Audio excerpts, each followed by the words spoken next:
we also enthralled by Ayanna Presley's inspiration to us that we, I'm just sitting here still sort of thinking on what to do. I think Celia is going to take Yes, it from here. Yep, I'm here, and you Good. are absolutely correct. Of course, she did not disappoint. She is an amazing speaker, and we're going to transition now into a brief session just to reflect on what we just heard. And I'm going to ask Denise, who is my partner here in this session, to give you instructions on how we're going to spend a little bit more time together. Just reflecting on the speech that Congresswoman Presley just gave, and Denise will give you some instructions and we will pick that back up. I'm going to hand that over to Denise. Thanks, Celia. So we are going to have a wonderful discussion, I'm sure, moderated by Celia. Since there are so many people in the room, we'd like to request that you use the raise hand function in Zoom. You should be able to find that either at the bottom of your screen or through finding your name in the participants list. Once you raise your hand, we'll call on you and you can unmute yourself and share your responses to Celia's questions that she'll raise with us. You can also feel free to chat, use the chat. You can type things in there, and if you are not able to or willing to unmute yourself, we can read those aloud for you. Great. Thank you, Denise. So we want to do a 30 seconds to 1 minute reflection, since we do have a short session, on what you just heard. And if you could share your thoughts with us, but in a succinct way, I know more than a minute, we'd love to hear from you and reflecting on what we just heard. I could read some of the comments already that we're hearing, that we're seeing. Thank you so much. It's a great way to begin the morning. I am here in Northfield, Vermont. I work at Norwich University with several amazing other women. My issue and what I'm hearing and where my energy is getting just fueled is, having grown up in Central Vermont, a very, very white state.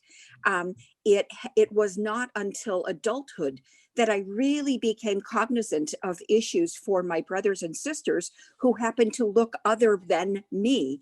And though I have been trying diligently to become far more educated, far more passionate, far more diligent, I have to say it is speakers like Representative Presley who just give me more reason to pause and say, there is so much more for me, a white woman. There is so much more for me to do, to give credit where credit's due, and not to lose sight of the work that women of color have done to get me to where I am. So thank you. Very well said. Thank you so much for those wonderful comments. I think our next hand was Rachel Sagan. Hi, good morning, everyone. Am I off mute? Yes, you are. I'm just so moved by that speech, and also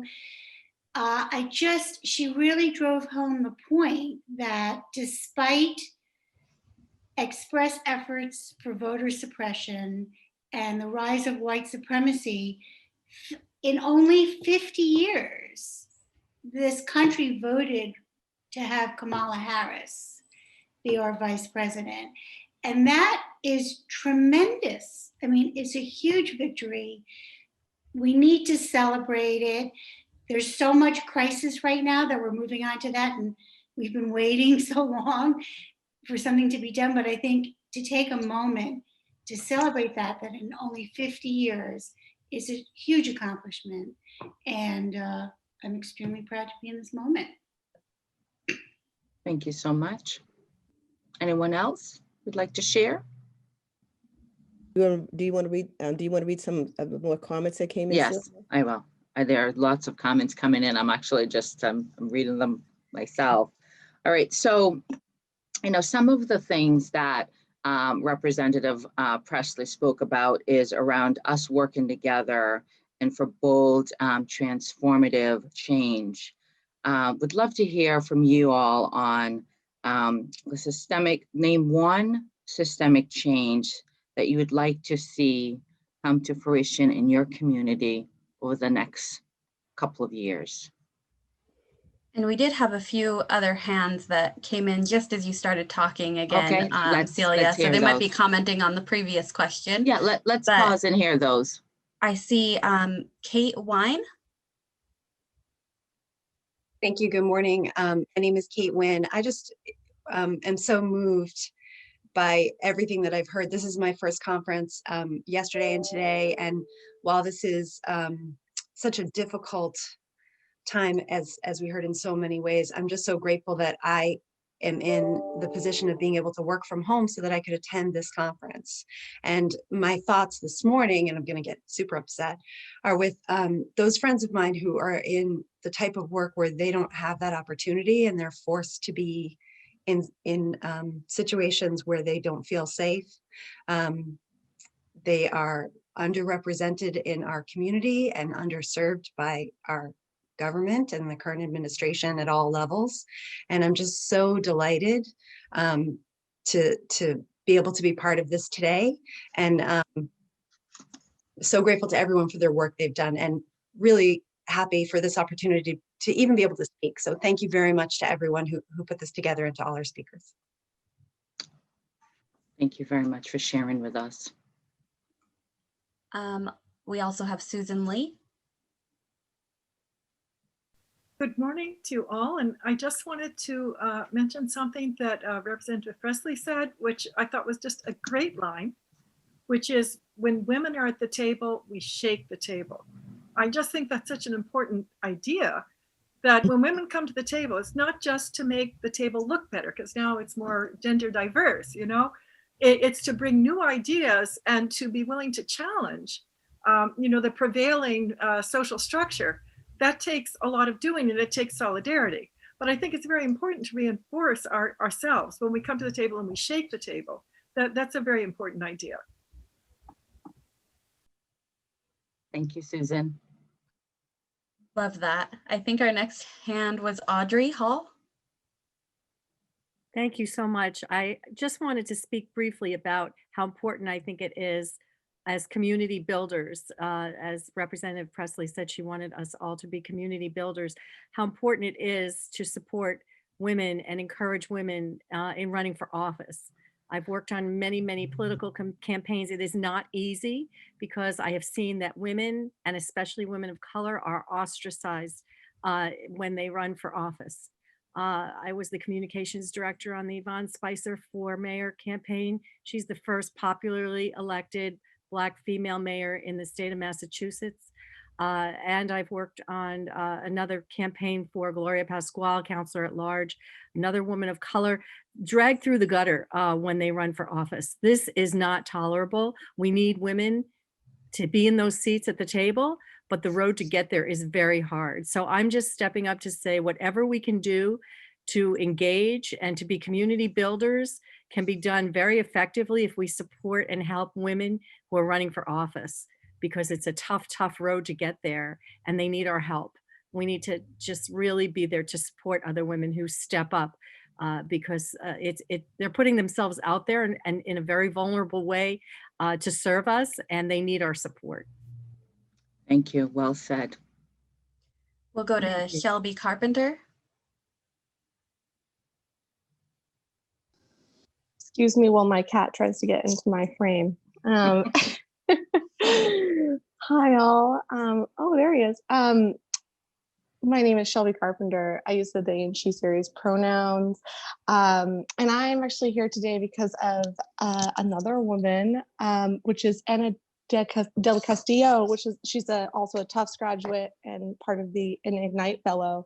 And so I wanted to say thank you to her, and also thank you actually in part to Ayanna Presley for being the first person I'd ever worked for on a political campaign for. I was thinking about the welcome remarks about like what are the pivotal moments and who are the pivotal people. And I was really struck by how some of those people were in the room for me today as well. My my takeaway from this opening keynote is how I've heard the refrain, you know, I am my ancestors' wildest dreams, from many like BIPOC women, and as over time, right? And I personally love the refrain. I think it's so evocative. And yet I've never felt connected to it as a white woman, right? And especially as a white woman whose family's been in the United States for over 80 years. And yet today I heard it in a completely different way, where I realized I am my ancestors' wildest dreams, and they're definitely their nightmare. You know, I think of how my dad used to tell me that my grandmother would be so pissed to see who I am today. And yet, while he didn't necessarily mean it as a compliment, I take it with fortitude and with aspiration to continue to be my ancestors' wildest dream and maybe nightmare. So thank you for the opportunity to hear that phrase in a new way today. Thank you for sharing that, Shelby. So we can go to Charlotte Golarici. Good morning, everyone. I'm so pleased to see you all, and it was an honor to hear from Ayanna Pressley. And I want to share something with you. I'll put it in the chat. But if you have not read this book, it's a short read, it's an easy read, and it's one I recommend. It's Unbought and Unbossed by Shirley Chisholm. And I'm bringing it up because Ayanna Pressley is, in her wisdom, always very deliberate about recognizing the women who came before her. And one of the women, of course, who she always remembers is Shirley Chisholm, who was the first Black woman elected to Congress. And she shares Shirley Chisholm's office, which is, I'm sure for her, Amazing. Just amazing, right? For her to have that opportunity. But in the introduction, Shirley Chisholm writes, and I'll say very briefly, she says there are 435 members of the House of Representatives, 417 are white men. She goes on to say 10 of the others are women and 9 are Black.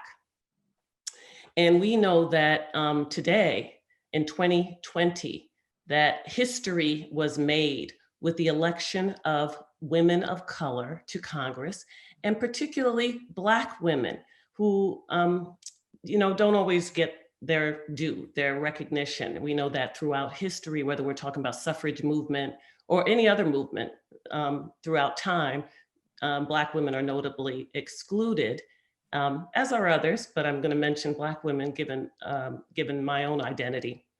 But anyway, results from, this was The Hill that reported that the results of the November election showed that at least 26 Black women won election or re-election to Congress. And so, you know, we're definitely not there in terms of numbers, but we certainly have made gains since Shirley Chisholm, and there are more to be made.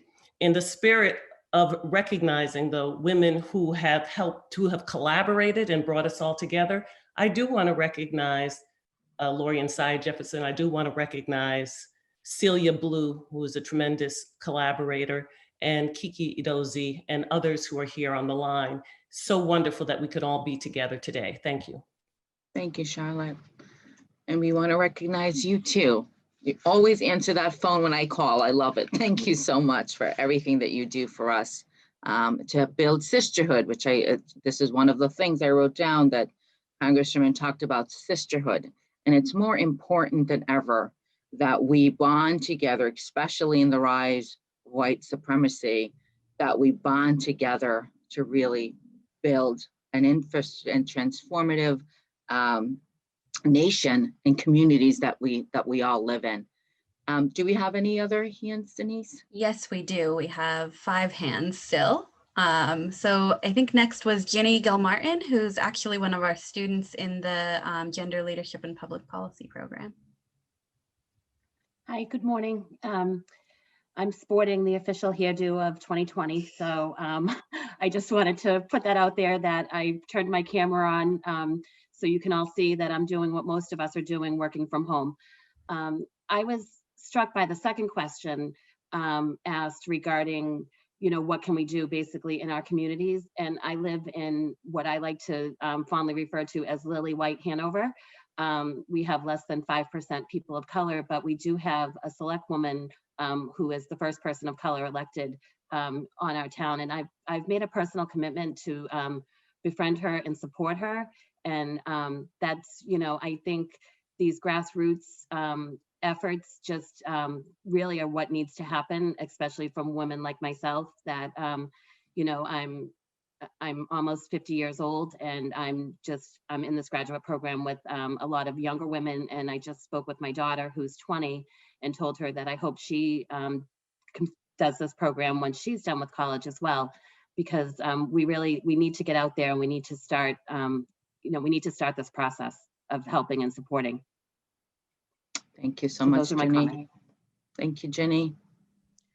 So I think we can go to Tess Brown, who is one of our board members, and then we'll go to Jessica Weaver after Tess. Thank you. Good morning. Great to see so many of us here, and I really appreciate Congresswoman Presley, her charge to us. And Charlotte, I appreciated you bringing up Shirley Chisholm, because that was going to be my comment when Congresswoman Ayanna spoke about shaking the table, and the whole idea that many times we're not welcome at the table, but as Shirley Chisholm reminded us, if there's not a chair for us, to bring our own chair.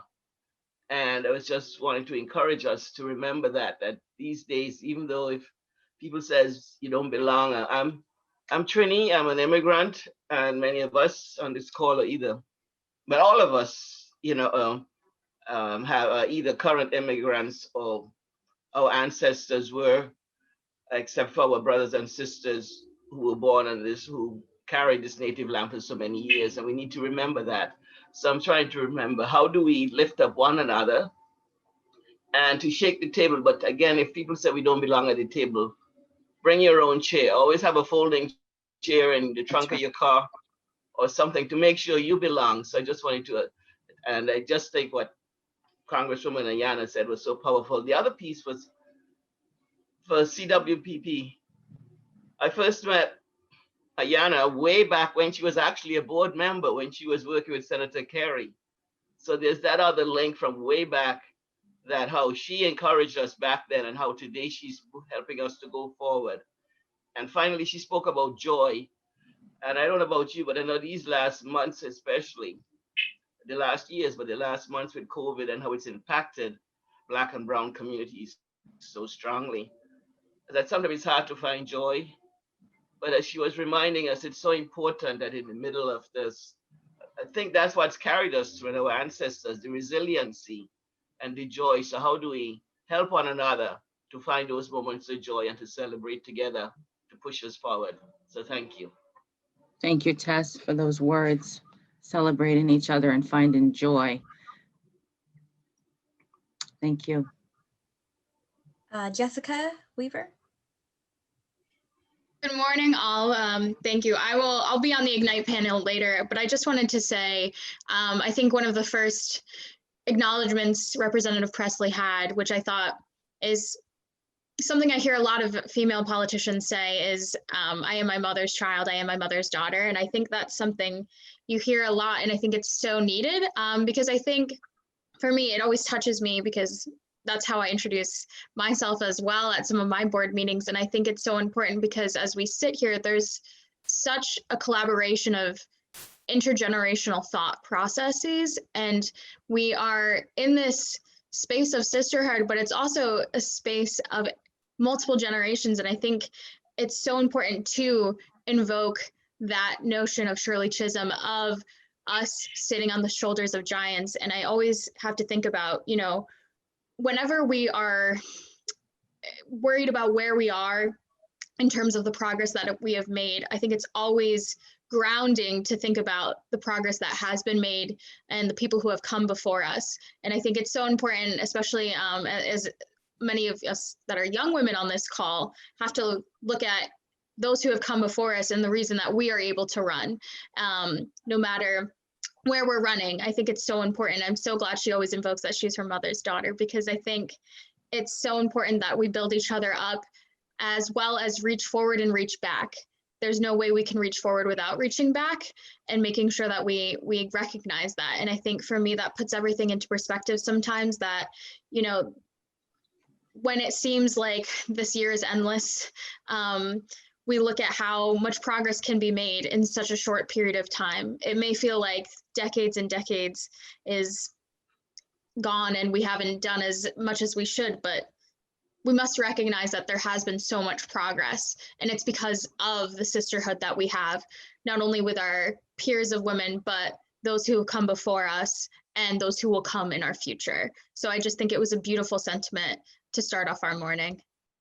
Thank you so much, Jessica. That was really powerful. And I love that, reaching forward and reaching back. Love it. Thank you for those words. So next we can hear from Representative Anastasia Williams, and then Sarah Fontes. If you want to jump in right after that, that would be great. Good morning, everyone. It's a joy to be here with all of you. It feels like we're in a huge living room having a nice conversation. I am proud to be here this morning and hear Representative's words. I mean, you know, every now and then we need to be plugged in, and I needed to be plugged in and recharged. And those words certainly inspired me. But I'm going to come this morning from an area of experience in Rhode Island. When it comes to women, and I will put myself in that category, I'm not asked to lead. I just take charge and I get the job done. Not because I am looking to be rewarded, but because we have a job to do. And unfortunately, many of us don't have that courage. And, you know, we're not all alike, but we all have something to offer. And by virtue of taking the lead, it becomes sometimes, as it's been expressed to me, offensive, challenging, that, oh, how dare you move forward, take the lead to do something that needs to be done, but we didn't give the directive for you or anyone to do it. It's disheartening. Rhode Island has a long history of exclusion, but equally as disheartening as that is, many of my white colleagues or neighbors believe that they belong where they're at, and Black and brown women and people are not. They still have the notion that we are less than. They treat us in that manner and fashion. My experience in the General Assembly has been one bitter and sweet. Real community for me is everybody participating for the good of others, period. That is not the experience in Rhode Island, in the General Assembly, or in many of the subgroups that we have throughout. I have to give kudos to Kelly Nevins. I never knew her, but her participation with me and in general has been very transparent and genuine. So individuals like her come forward with real, good, positive, and helpful intention. They always come with something to offer, not with any intention to take. I am so honored to be able to see Celia. Now, I have worked with her via conversation on the telephone, but you talk about a powerful woman, a very professional individual. It's been my experience.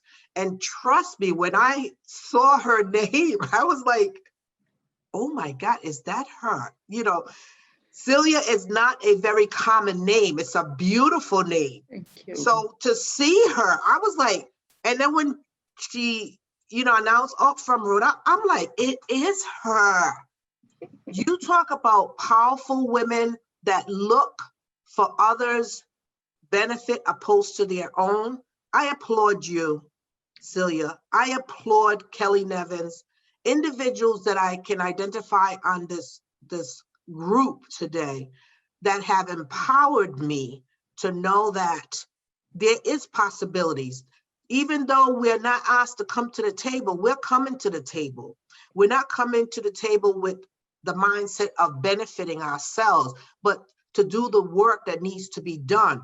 That W, that capital W, means a lot to many of us, and we represent it well. In Rhode Island, that is not the case. White women continuously take charge and dismiss individuals of color, but they go as far as utilizing the minimal individuals of color to oppress the others that look like me. It's a common practice, it's a sad practice, but it's a willing participant group that go along just to get along. I would share this final thing with you. We had 100 years of women's suffrage that we were celebrating. But if not all of you, most of you know that a half a century later, women of color were still suffering. They did not get the privilege, the recognition, or the opportunity as our white sisters did. I stood up on the floor several times to make that point clear, and with the hopes that my colleagues, my white colleagues, female colleagues, and men alike would acknowledge that fact. But to my disappointment, but expectation, not even the ones that look like me stood up to make that known or agree. And that is a constant practice. They look like me, but they are not anything like me. While I don't expect it, I do expect that the proper representation of our people, of all women, needs to be presented at every opportunity that we get. Unfortunately, it's not. And that's one of the reasons, and I call it a problem, why Black and brown women will always be, if they choose to be, behind and not in their rightful place. So I share that with you with the hopes that any of you did not just listen to what I said, but heard what I said, because I am here to do a job and represent those that I am representing in the General Assembly, in my community, in my district, and in the ward. It's a new day and times have changed. And if you want to represent that capital W, I hope that it'll be in its fullest capacity. Black, brown, yellow, indifferent, all of us together. We can uplift, celebrate, and empower each other in the real way, because real community builders takes all of us together, not just a segment of the population. And I thank you for the opportunity to express my opinion. Thank you, Representative Williams, and thank you so much for leading the charge in Rhode Island to the removal of the plantations. And we know that you led that effort. That was not easy, and we appreciate you. And in terms of your statements, I would say that I always say to folks, we need to be impatient. We always need to be impatient. I always say, when we talk about the suffrage movement, I don't celebrate it because we were left behind, but I will recognize it. Thank you. Denise, do we have another hand? Yes, so we have Sarah Fontes, and then we can go to Palma McLaughlin after Sarah. Good morning, everyone. Thank you for taking the time to let me speak, and for everyone that has already shared their thoughts. I'm really honored to be here with all of you. I think one of the biggest takeaways for me from the Congresswoman's speech was the question of possibility. I think for too long we've been subjected to a really stunted imagination and understanding of what's possible, whether it's for us as women or as individuals, or of kind of what a larger society can look like.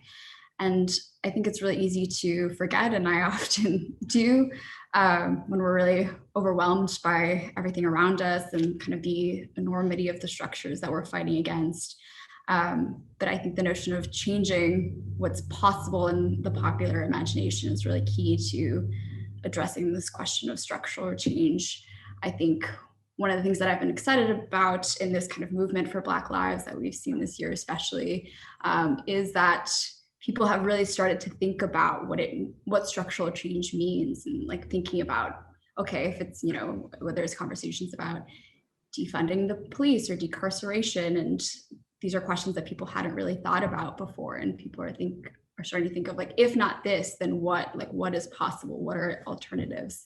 And I'm really looking forward to kind of continuing those conversations, and I appreciated her message on that.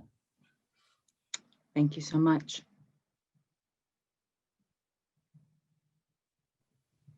Palma?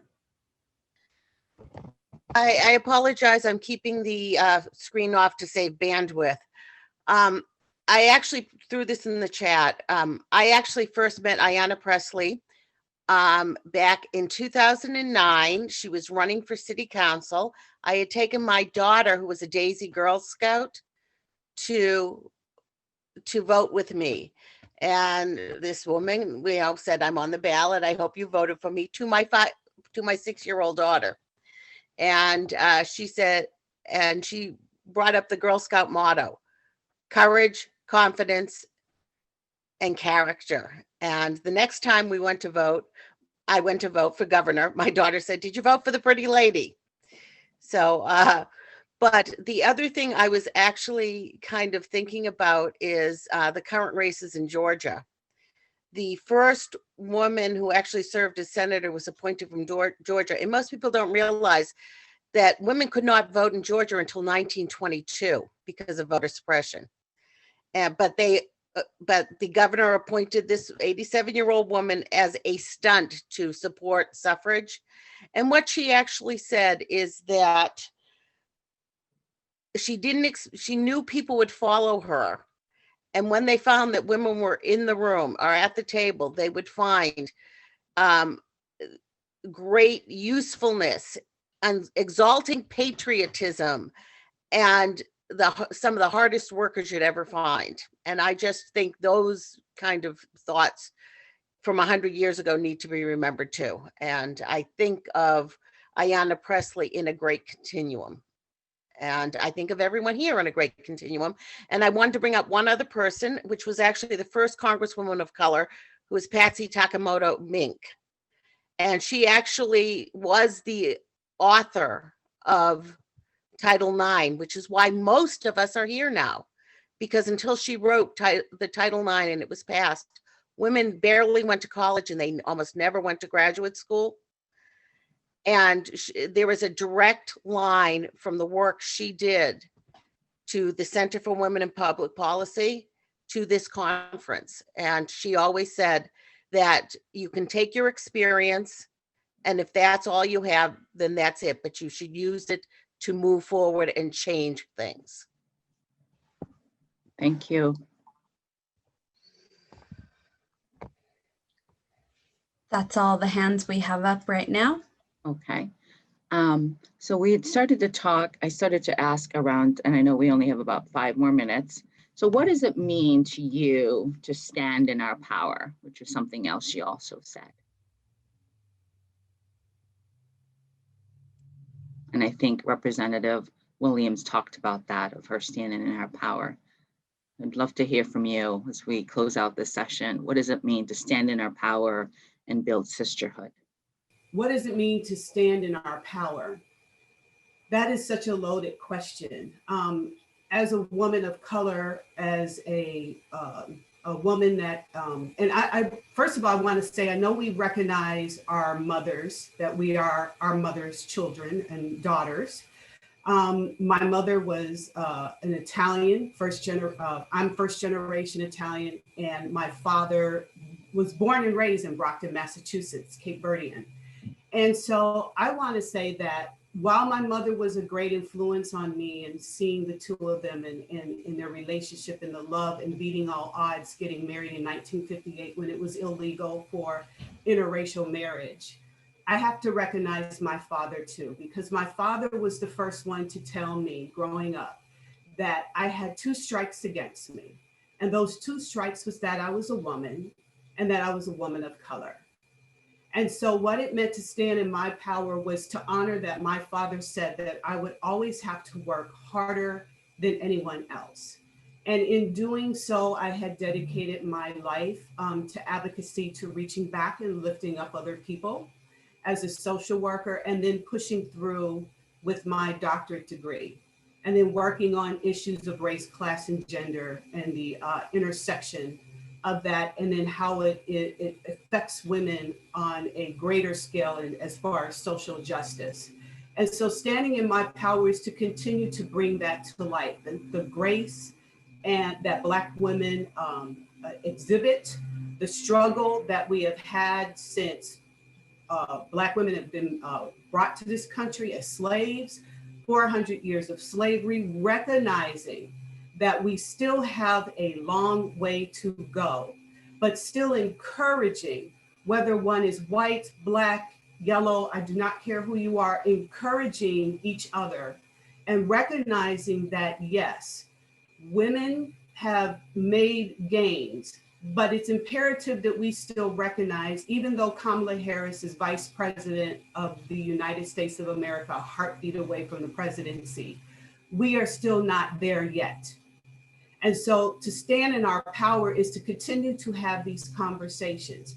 To stand in our power is to continue to recognize that women of color are still struggling, that we are still marginalized, that our children do not have self-love, that our children are still scared, whether there are Black daughters or Black sons, to walk out that door and to feel safe. So I'm gonna wrap this back into how does that affect policing? Policing has to be totally reformed. Policing should be a community relationship. Policing should, they should have diversity training. I'm sorry, I think they should have some psychological evaluations to see if there are any hidden biases that they are coming with. So I just think that we, you know, being part of this discussion, women going to class to get education, learning how to develop policy, those are all the ways that we stand in our power. And we must lift up each other. We must recognize that there is still unconscious bias out there and that we still have a long way to go. And I thank you guys for putting this together. And Cecilia, you are an inspiration for sure. And then all my sisters on this Zoom conference. And that's about it. I'm getting really emotional, so I'm just gonna go ahead and dip out. Thank you so much. Just to be in the interest of time, I'm sorry we didn't get to everybody, but I just wanted to close us out to move into our next session. You know, when you are in a space where you can be your authentic self because of the emotions that you feel, and I certainly feel it even though we're not in a room together. I want to recognize that I actually have a fellow Yardie from St. Catherine, Jamaica, that's on with us today. That's where my family's from. And I think that's amazing. Thank you for being here with us. I just want to close us out with some just key words. We want to move in our power. We want to stand in our power, move in sisterhood, be impatient. When we're at the table, we shake the table. And if we don't have a chair, we bring our own chair. Let's see, I have a few other things. And reaching forward, we must always reach back. Find joy. Find joy. That word love, let's love each other. There's always room for love and kindness and grace. Let's lift each other up and support each other and know that our journeys and our struggles are real. Every day, our journey looks different than our white counterparts. And so, yes, there is a lot of work to be done. This is why the organization like MAWOC, Massachusetts Women of Color Coalition, exists. This is why UMass Center for Women, Politics and Public Policy, talk about policy making. This is where it's at. So we're at a place where you can really make a difference. And I want to close us out with Vice President-elect's words, Kamala Harris. Dream with ambition, lead with conviction, and see yourselves in a way that others may not, simply because they've never seen it before. I thank you so much for being here with us today. I thank you to all my fellow sisters, my partner in crime, Dr. Celia Jefferson, for leading the way with this conference. And thank you so much for having me today. It has been my absolute pleasure. Enjoy the rest of your conference. Thank you, Celia. Thank you so much to all of you. To your question, Celia, how do we recognize our power? I think we've done that this morning. We've participated, all of us collaborated in our self-determined self-mastery and our own sort of discourse and pathing of a way forward. So excellent job, Celia, in moderating, what was really an inspirational address by Ayanna Pressley, but, it inspired us all to sort of follow her lead and, call to action. So right. Thank you to Denise as well. I couldn't have done this without you. Thank you, Denise. Absolutely, Denise. Thank you so much. We're going to backbone.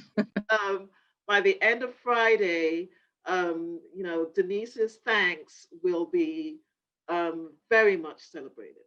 So thank you, Denise, as well. But thank you to all of you.